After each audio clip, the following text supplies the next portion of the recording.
Welcome to SC&I Career Talks, where we connect students with professionals sharing their real-world experiences and career journeys. Today, we're joined with Hannah Schwartz, who will share insights into her career. Let's get started. Hi, Hannah. Thank you for joining us today. Hi, thanks for having me. First, before we begin, of course, what is your role in your company, and what does a typical day look like in your role? Yeah. I am a communications coordinator at Bayer in Whippany, New Jersey. So, we're a life sciences company. We have three different divisions: consumer health, pharmaceuticals, and crop science. Um, I guess in my role, no day really looks the same because I kind of do a lot. So, I help lead our New Jersey site communications, which is one of our headquarters offices.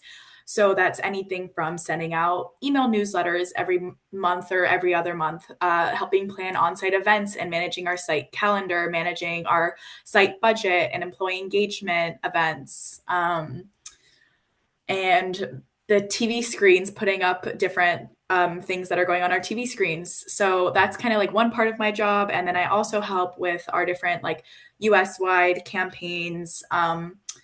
Like we have something called the Take Care Now campaign with Luke Bryan, where we sponsor his farm tour. So actually, just 2 weeks ago, I was on the road traveling to three different states in 3 days, following along on his tour. And we did a food drive at every stop where we collected like 20,000 pounds of food from people. So no day really looks the same. I'm kind of helping out with all different things from social media to emails, internal emails. That's amazing. Can you tell me more about your academic background and how it prepared you for your professional career? Yeah, so I graduated from Rutgers in May 2024 with my undergrad, majoring in communications with the PR specialization, and then I minored in business admin.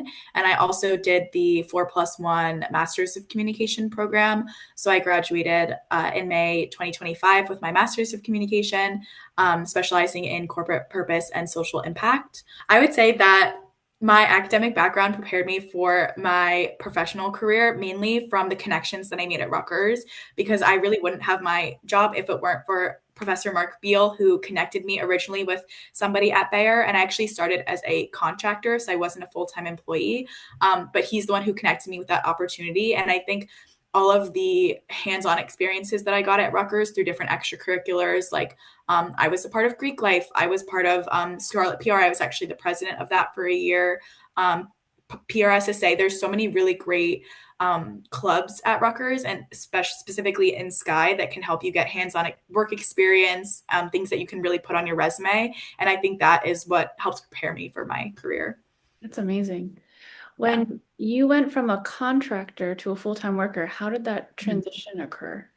Yeah, so basically, I had a 6 month contract, and I was approaching the end of it, and they kind of just happened to open up an internal position, and a lot of my team encouraged me to apply for it. It was on the same team, but under a different manager. And so I applied and interviewed, and I think it really helped since I had already been there for about 5 months. So they knew me, they knew my work ethic, and they knew I think they could like see me in the role. So then I interviewed and got the job, and kind of just it was a pretty smooth transition because I already knew everybody on the team. So that was really nice. Well, congratulations. Thank you. Yeah. So I'm approaching 1 year next month. Wishing you many more years. Thank you. How do you balance any like technical skills and soft skills in your role? Mhm. I think it's really important to balance both technical and soft skills. Both are really important. So there's lots of things that might be specific to the job that you're at, like different website backend platforms or the scheduling platforms that you use to post things to social media. We use Sitecore for our backend, and we use Sprinkler for posting things on social and for our editorial calendar. Those are really important to know those tools, but I'd say those are really things that you can kind of like learn on the job, especially because different companies use different things. And I think soft skills and knowing how to stay organized, being able to be personable, talk to people, public speaking and presentation skills, being able to create a nice like PowerPoint recap slide of something that can put your ideas really concisely to present to your colleagues. Those kind of skills I think are maybe more important than the technical skills, because the technical skills you can kind of learn on the job, but those are what are going to help you maybe get the job and to get to know more people. Networking is like the number one thing. Like even when you're within a company, especially if you're at a huge global company like I'm at, being able to build your network, know who to go to for help with things, who might be the best people to be on a team, and just being able to meet new people, expand, and like you never know where your next opportunity is going to come from if you within one company. Like there's so many different areas, so it's always great to network, get to know other people, and just be a friendly face around the office. Yeah, I think also technical skill, I guess that's important, is like AI. That's like really big in today's industry, and it's a tool that you should definitely know how to utilize. A lot of companies have like their own different versions of it, but it is definitely highly utilized in corporations. Is your company giving you time or resources to study both of these technical and soft skills, or are you studying this on your own outside of work, or both? Yeah, so my company is awesome. We have so many different resources. So we do like my team specifically does lunch and learns. We just had one on AI a couple of months ago. And then there's like so many tools, like videos and training resources that they have on anything that you could possibly imagine, really. Um, and then in terms of the soft skills, I'd say there's also things for that. So we have these things called business resource groups, or BRGs. They're basically like employee resource groups for different communities, like for different ethnic groups and other backgrounds. We have like an LGBTQ plus one, and those offer a lot of like soft skill workshops, like how to be a leader, how to connect with people, things like. So there's like all different kinds of workshops that are offered. It's like so many, I can't even go to all of them. That's awesome they offer that though. I love that Yeah. you can do it at work as well. Yeah, it's very cool. They definitely like emphasize development, personal development. Hmm.